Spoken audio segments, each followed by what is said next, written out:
St. Paul, the most livable city in America. Of all the things our city can boast about, here's one thing I bet you didn't think of. An asphalt plant. What's so great about that, you ask? Plant Supervisor Cecily Scherhammer can explain. This plant is the only municipal plant in the state, so we are somewhat unique. Our biggest customers are all the different municipalities. They come from all over the state because we're the only plant that opens up early in the spring and stays open late in the fall.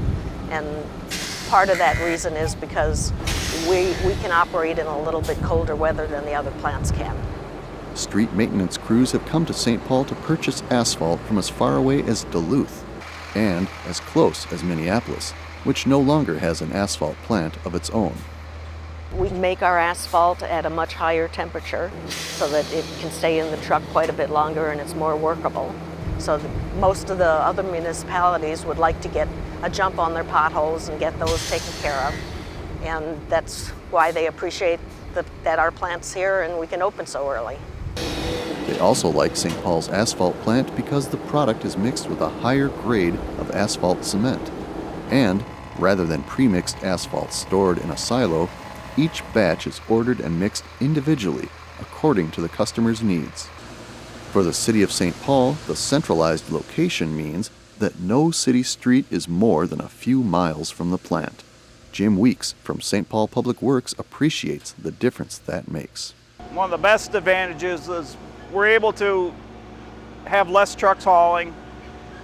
We can do a project whenever we want.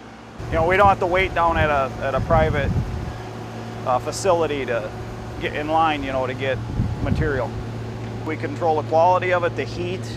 You go to a private place, it's not as warm as this stuff, and we like it warmer, so we work with it. And, when you're doing potholes, it's just, when you're hand shoveling it, it's a lot easier to work with. The city of St. Paul has operated an asphalt plant at the same location, 456 Burgess Street, since 1912. The facilities were updated in 1962, and with regular maintenance, the plant continues to be in service, generating income for the city. We recently, I think it was 2 years ago, completed a reskinning of our asphalt cement tanks. Took off the old outside of the tank, re-insulated it, and then put an aluminum wrap around it to hold it in place and to weatherproof it. And this has helped quite a bit in our energy savings. We are also very unique in that our pollution control equipment is a wet scrubber system. So instead of having a bag house, we have a pond that settles out all the silts and clays. And airborne emissions are so clean that they have earned the plant a Green Star Award from the Minnesota Pollution Control Agency. The city's asphalt plant is also efficient. The entire operation is run by just 5 employees. Having our own plant here in the city means we're not at the mercy of the privately owned plants. We can, if we want to work on a Saturday to get potholes done, we can stay open on Saturday. If we have to stay open later, we can do that. So it works well for the city.